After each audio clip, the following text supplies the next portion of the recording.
Winter is coming quick, and we have 48 days until winter solstice of 2023. And in today's video, we'll be walking you through November through March and showing you what you can expect for temperatures, precipitation, and all of that this upcoming winter. So make sure if you are not subscribed to the channel that you do subscribe. It's absolutely free to do, and you also press the thumbs up button. It helps to get this information out to as many people as possible. I would love to hit 55,000 subscribers by the end of this month, so make sure to hit that subscribe button down below. I definitely appreciate it. Looking here currently, we have the El Nino in full force across the central Pacific Ocean. This is going nowhere anytime soon. If anything, it's just going to continue to strengthen as we head into the early winter months there of December and into January. And what an El Nino typically brings here is warmer temperatures across portions of Alaska, the western Canadian provinces, and across the northern tier of the United States. It also makes for a less active polar jet stream across the north as well, which dries us out most likely across the Ohio Valley with more of a typical El Nino, and we have more of a wet and cooler areas across the south with a more persistent and extended Pacific jet stream that moves off across those regions, otherwise known as a subtropical jet. So that is what we are seeing as we head into the winter months of 2023 and 2024.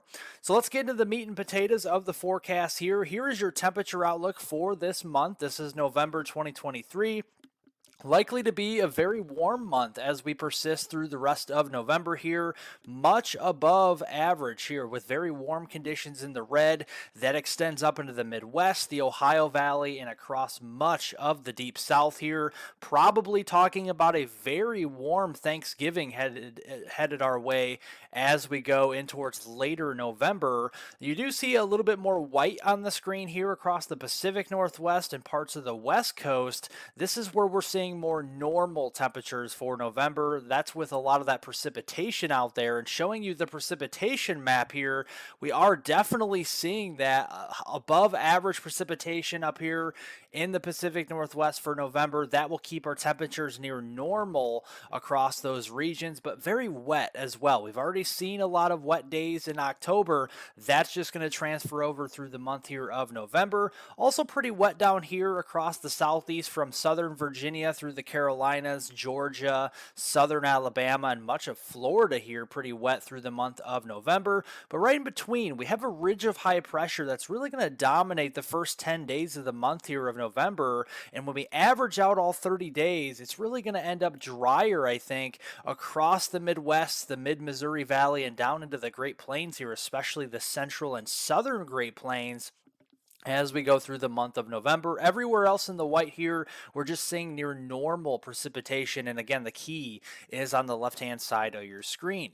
Now, moving ahead here to December, it does look pretty warm as we go into the Pacific Northwest. Pretty warm December ahead. This is taking on more of an El Nino look to the temperature outlook here. More warmer conditions out west and northwest, and more cooler conditions or near normal across the east or the southeast. And that is what we see as we go into December. So looking at the precipitation outlook this December, does look like we start to get into a very active period across the eastern seaboard from Maine all the way down to Florida and back across toward Louisiana there, with the wettest conditions likely from the Delmarva region and the mid-Atlantic coast all the way down into the coastal Carolinas, where we could have several nor'easters try to develop as we get later into December here. So a white Christmas is probably in the cards for the East Coast and portions of the Mid-Atlantic coast as we go through December. More normal precipitation there into the heartland of the country,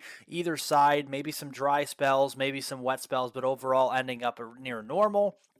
And then a drier pattern persisting across California, Nevada, much of Arizona, New Mexico, Texas, and southwestern Oklahoma as we go through the month of December. There will be precipitation in those areas, but when you average all 31 days out in December, it's probably going to be ending up more drier than normal, than wetter than normal.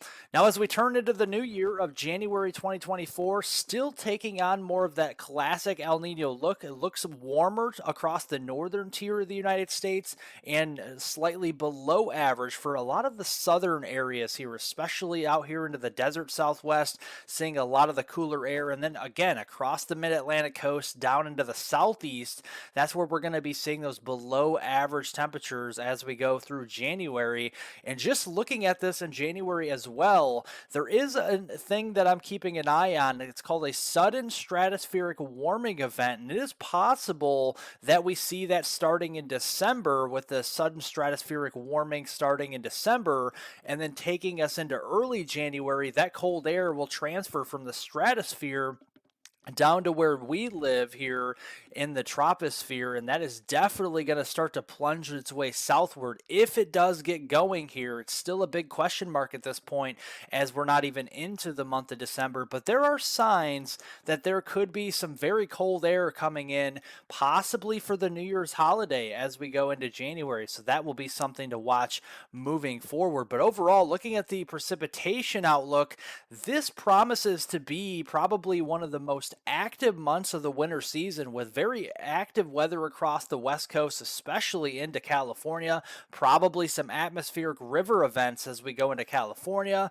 That will bleed into Nevada and even into Utah, with very wet conditions there for January. Another area of very wet conditions near the Gulf Coast and the Southeast Coast, including the Carolinas, and then up across the northern Ohio Valley into the mid-Atlantic around the Chicagoland area, Indianapolis over there toward Toledo, and even Pittsburgh, likely seeing some well above average precipitation for January. And this could be in a month for some bigger snows, maybe even some ice storms further up there toward the north, and then drier conditions across the northern tier, where we have those warmer temperatures for the most part, and or that very dry, cold Arctic air that does move in, so that we'll be seeing drier conditions for January further to the north.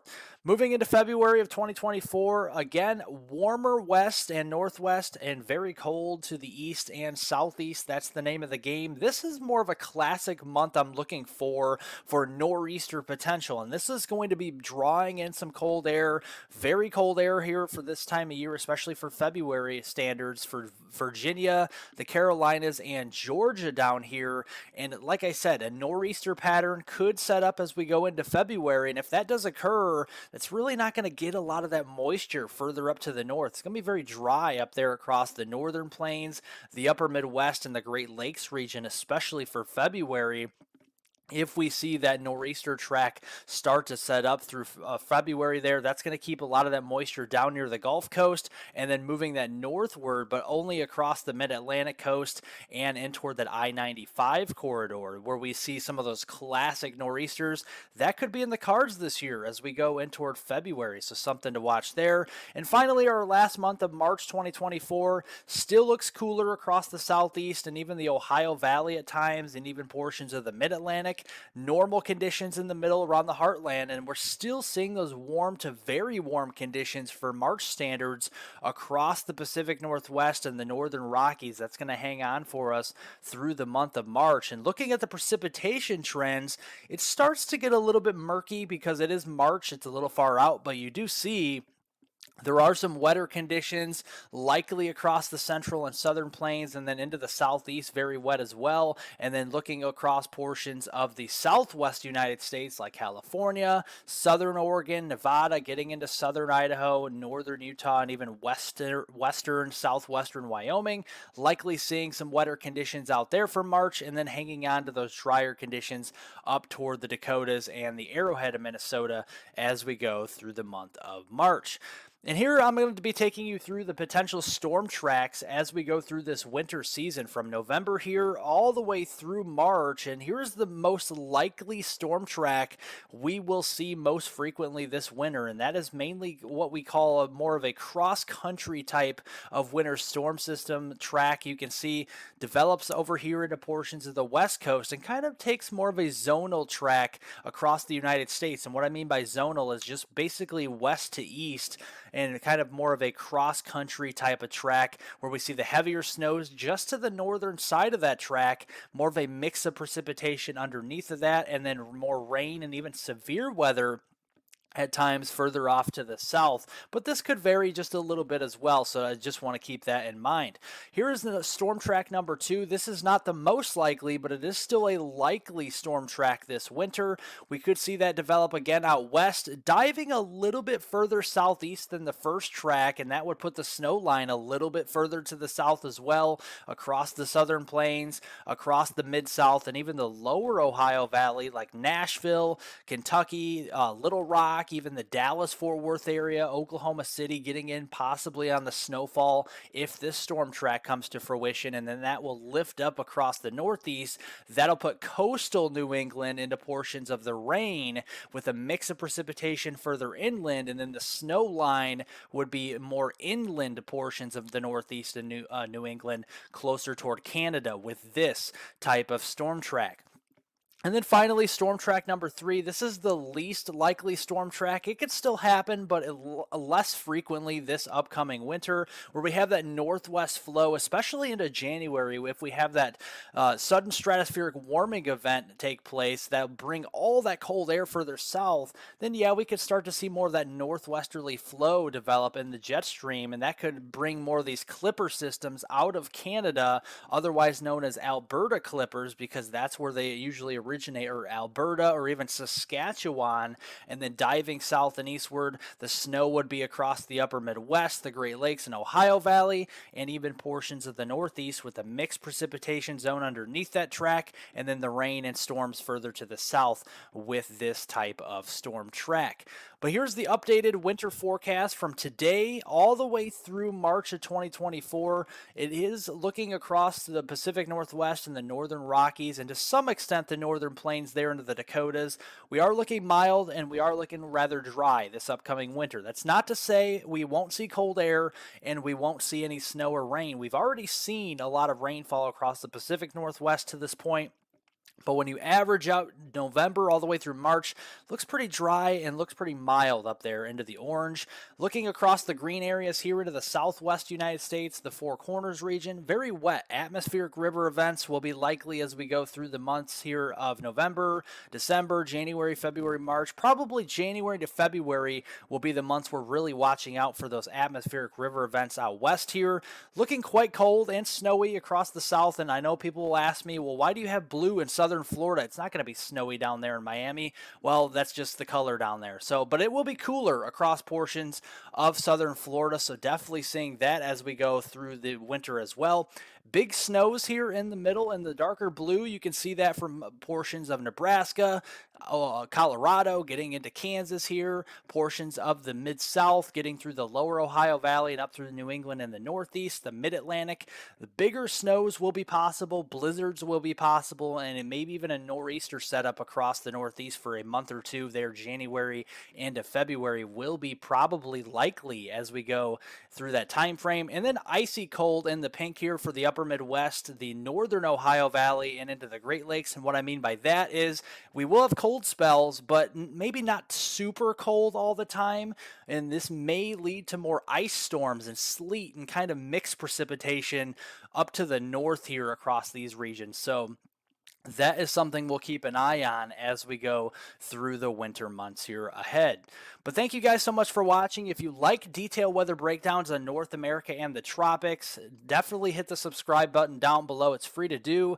Press the thumbs up button down below as well. It helps to get this information passed along to more and more people. Consider also sharing this video with friends, family, and on social media, whether it's on Twitter, Instagram, Facebook, etc. It goes a long way in helping out to get this information passed along to more and more people. Well, thank you guys so much for watching, and I hope everybody has a great rest of their weekend out there.